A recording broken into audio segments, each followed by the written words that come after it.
Well, welcome back to the second segment of this interview with Brother Alexis Bugnolo, who's coming to us really live tonight from the Vatican.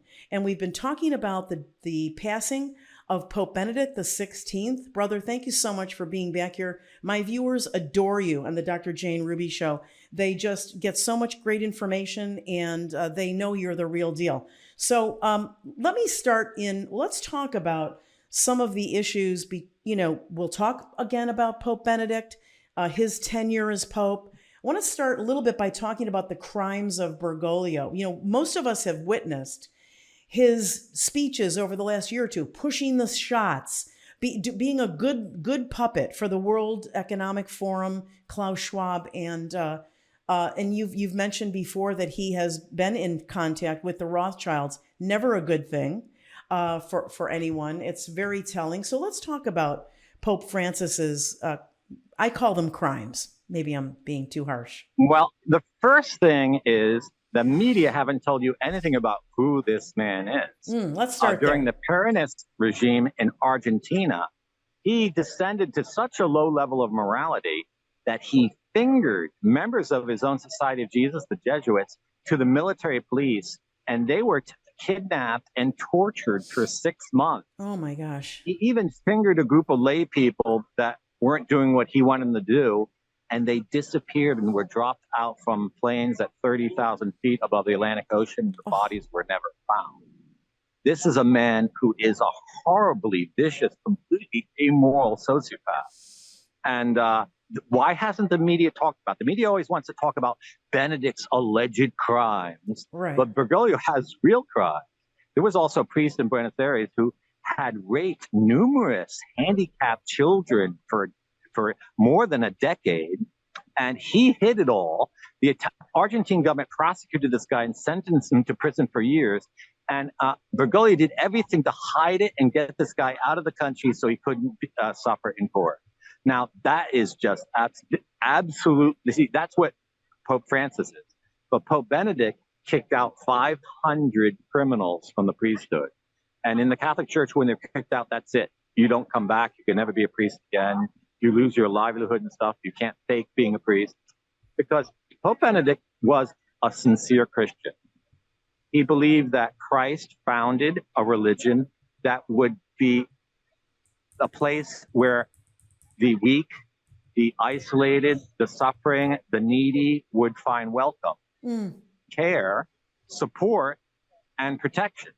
So in the mind and heart of Pope Benedict, clerical corruption is the complete anti-gospel that needs to be rooted out of the church.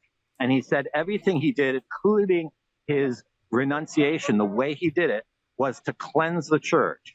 And specifically, he did that so that he would unmask who these people are in the church. Because as a single person, he couldn't address all the corruption because we laity didn't yet know how bad it was. But by resigning, instead of abdicating, he left them to their own means. They went on and elected their own pope. And now we see in the Catholic Church the unmasking of all this corruption and how horrible these people are. Now, during the pontificate of Pope Francis, he's done some horrible things. He signed a treaty with the Communist Party in China, basically giving 20 million Catholics over to the Communist Party to be preyed upon and hauled off. How horrible. They have to accept as bishops government communist agents appointed by Peking. And it is a complete 180-degree reversal of the previous policy the Vatican had in China.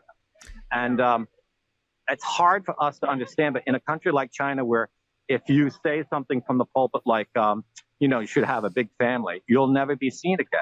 And you'll be hauled off to a prison, tortured, starved to death, raped, and your organs might even be extracted from you to be sold in the black market.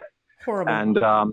And not only you, but your family and your relatives might all disappear. So that is just unpardonable. When you give over 20 million people to that kind of regime. Right. We're not talking about little things.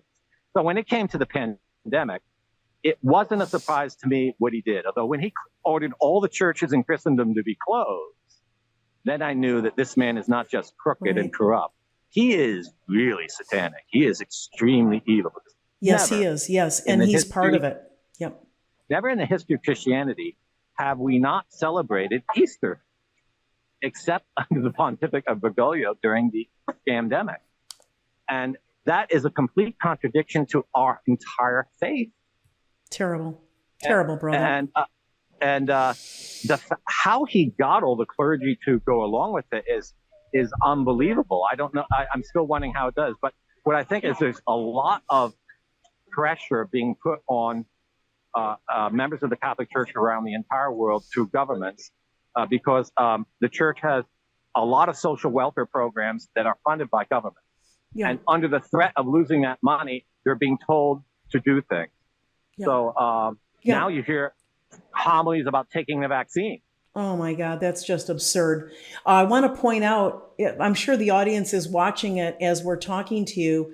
It's getting darker there and the lights are coming up behind you. It's really beautiful. Not just the storefronts to your one side, but the basilica in the background, the lights around it. So keep your eye on that. Brother, I thought what might be a fun thing to do, well, fun in the sense of, meaningful to my audience, is to give you some questions that or statements that they've made in my social media once I posted you were going to be a guest. One of them came in my Telegram channel from someone who said that they felt that, and maybe you can clarify, that Pope Benedict did not release the third secret of Fatima with enough respect that it deserved. What are your thoughts on, and what is the secret of Fatima? And why is this person thinking that Pope Benedict didn't do his job?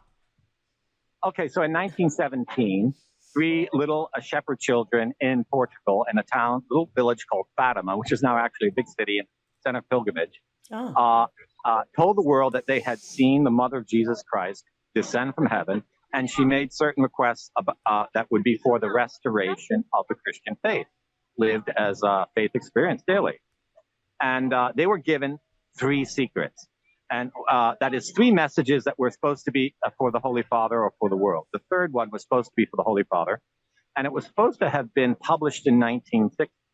Well, the last surviving children who claimed to have seen Our Lady passed away before 60, but we were never told that. She was replaced by another woman. And it seems that the CIA had something to do with it. It's only recently discovered by an extensive forensic investigation.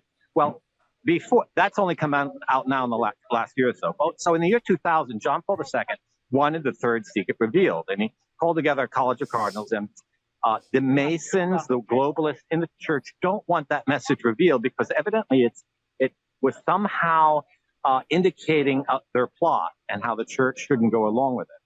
So he was constrained by John Paul II only to publish part of it. And that wasn't his fault because in the year 2000, he didn't have the authority to publish all of it. But as Pope, he never took any further action on that, though he did go back to Fatima and he said, this message has not yet been fulfilled. And I think that is because there is something apocalyptic in that message. And Benedict, by prayer or inspiration, understood that God was so upset with the world that he was going to allow the pandemic to go forward, not because he hates us, but because to wake us up, because we have to go back to understanding that there's just some rules you don't break, no matter even what your religion is. Right. The Creator's dispositions, your genetic code, exactly right. The natural rights to your health and well-being. If you transgress that, you've gone beyond. There's no hope for you left. You're slapping God in the face. You're literally slapping God in the face. Yeah. Well, in Christianity, the God we worship is the Creator. So yes. It doesn't surprise us he'd be very interested in that. But it is yet a mystery because we don't know why Benedict was inspired to do what he did, and we don't know why he chose to reveal the secret or not. It could be that the actual text he was never shown because there was like two parts of it. And one part he did publish. The other part, where it went, maybe it was purposely misplaced or hidden from him. But and the other thing is he might have chose not to reveal it because he felt it was too terrifying. Now, can you imagine back in the year 2000, if someone wrote a novel about what has happened in the last 3 years, it would be considered the horror of horror shows. No one would believe that. That'd be like, a movie, a sci-fi, dystopian novel. No one would even believe. If you said that's going to happen, people would say, you're nuts. Right, So, right. Yeah, there's so much that people make judgments without understanding the context of what Pope Benedict was working with and up against. Someone wrote, "The Vatican is full of Satanists. Check out Paul the Sixth audience hall shaped like a serpent." Is that true? And what are your thoughts about the infiltration of the Vatican? Okay, so there is a Photoshop image of the Paul VI audience hall where the two sides of it have been pasted together, and the middle part of it's been cut out. Oh. And if you post it, it does look like snake's eyes. Okay. So that's just, a Photoshop thing. Oh, that's so. However, Masons have infiltrated the Catholic Church and do have lots of power in the Vatican. And Bergolio, Pope Francis, has actually brought in images and symbols of the South American pagan religion, an idol called Pachamama, and had this idol worshipped in Vatican gardens and brought it into the Vatican. Yeah. So there are Satanists, and Bergoglio is pretty clear that Bergoglio is a Satanist and sent of an idolater. And it's extremely offensive to us Catholics. We are 100% against idolatry. And he's even promoting images that have these esoteric symbolism. Right down the street here, there is a Christmas display, and there's these esoteric symbols on it of a woman weaving and a person carrying messages, and the wood that the display is made from comes from a part of Italy where there is a sacred forest where satanic rituals are practiced. So Bergoglio is definitely involved in that, and that's something you would have never seen under any. Someone also wrote in my social media that they knew that when Pelosi and Schumer visited Bergoglio, Pope Francis, they knew something was very, very bad about him. I believe that was. So what are your thoughts about the collaboration? I mean, you've already mentioned the U.S. State Department saying, yeah, that's our guy now. You got the right guy in there. We know our Congress is gone. Every last one of them. One or two might do a dog and pony show, but for the most part, they're bought and paid for. They're quiet, but they're not going to be any help. But what are your thoughts about left? This. It's pretty obvious now that if you see any globalist anywhere hobnobbing with any religious leader, that religious leader is not authentic at all. He's bought for and he's paid. Mm-hmm. And because this could have never been achieved otherwise. But like in politics, like in media, like in industry, it seems like they bought everyone. They had to buy the religious organization, especially the Catholic Church, because they needed systems of control. The whole scamdemic was a psychological trick. There was nothing real about it. It was just a narrative presented. And that required harmony of everyone in the chorus. Yeah. If there was just one person saying, no, we shouldn't be afraid, the whole thing would have collapsed. And we still don't have religious leaders willing to do that or of a high enough level. But in the entire world, the Pope in the Catholic Church has a tremendous moral influence because there's more than a billion of us Catholics. And when the Pope speaks, we all, even if we don't agree with it, we all at least listen. Yeah. And so that was the biggest threat they had. Yeah. And so Hillary Clinton said we didn't need a springtime in the Catholic Church. She actually said that in a cable in 2012. Brother, can you clarify something? Some people in the audience mistakenly assume that you were, quote, kicked out of the Catholic religion and whatever. Can you clarify what your position is and what your situation is for people so that they're not ignorant any longer? Okay. So I've been a Roman Catholic from my time I was an infant. I was baptized, and I've been a practicing Catholic my whole life. And I joined the Franciscan order. But when I found out the particular community I was in was corrupt, I left and I became a hermit. I have never been punished by any ecclesiastic authority. I have never been censured for my writings, even against about the corruption in Vatican. At most, I think one newspaper said I was not. They called me an idiot. They didn't even address my arguments.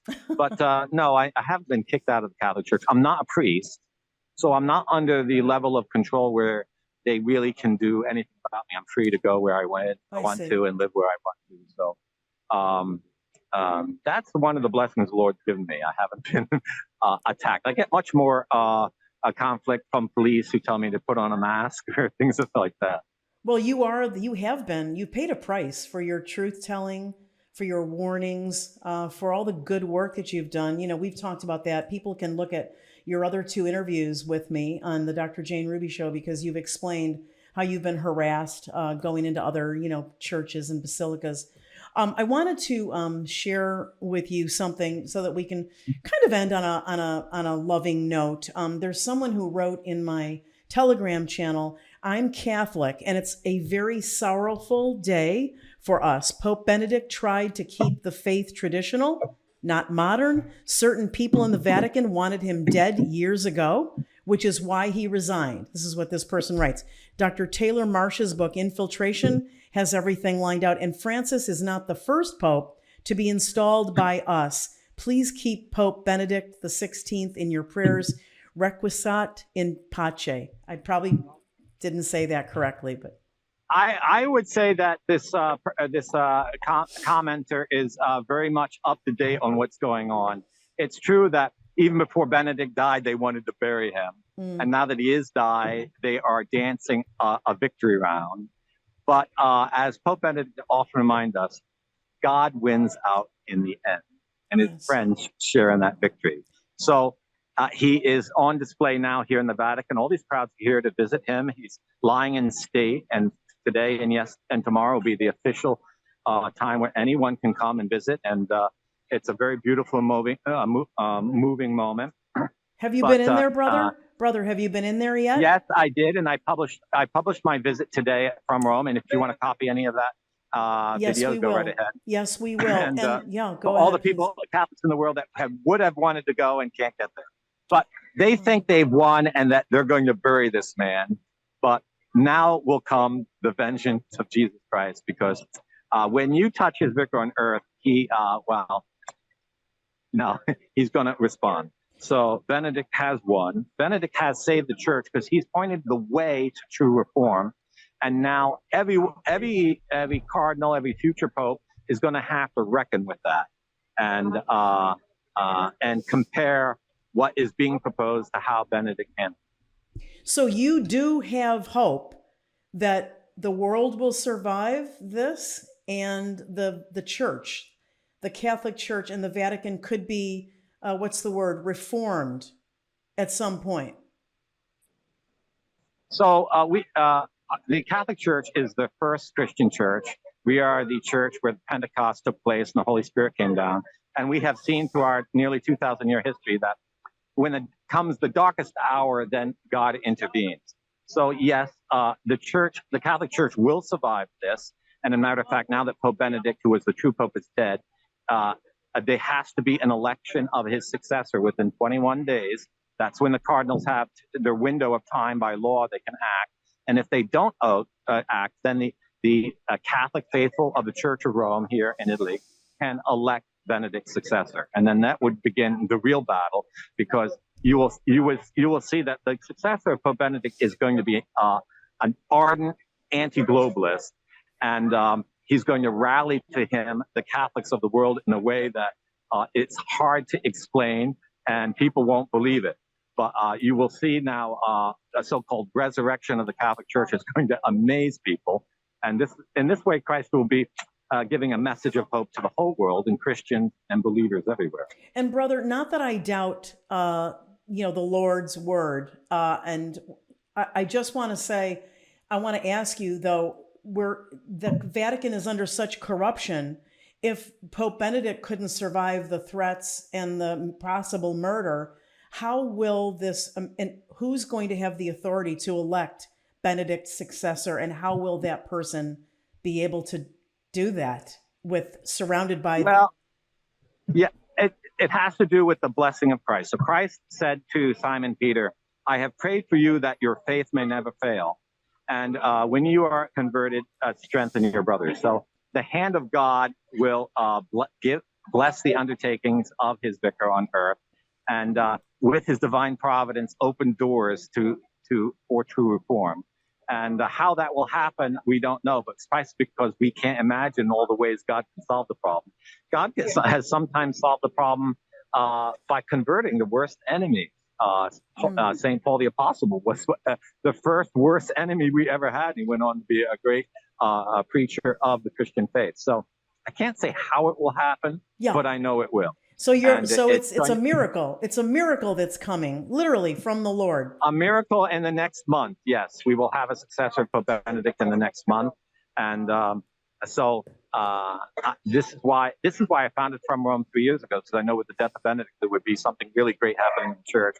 And now I'm dedicating 2 reports every day in English and 2 in Italian to cover all these news and events, so that at least there is one voice telling you what's really going on in Rome, and not all these censored journalists down the street who are just going to be repeating the chorus that the globalists want you to hear, because that's how they play their game.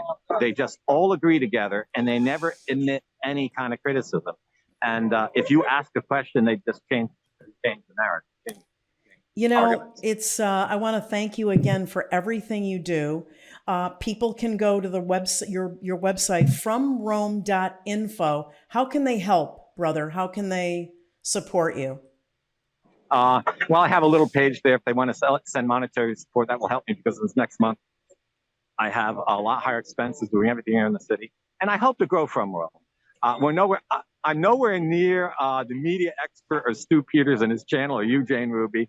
But little by little, because I think the whole world needs uncontrolled opposition media, and we need to unite our voices, we who are anti-globalists, so that people get real information and have informed consent about everything that's happening in the world. And we Catholics have that duty, and I hope as a Catholic to do my little part in that great battle for humanity.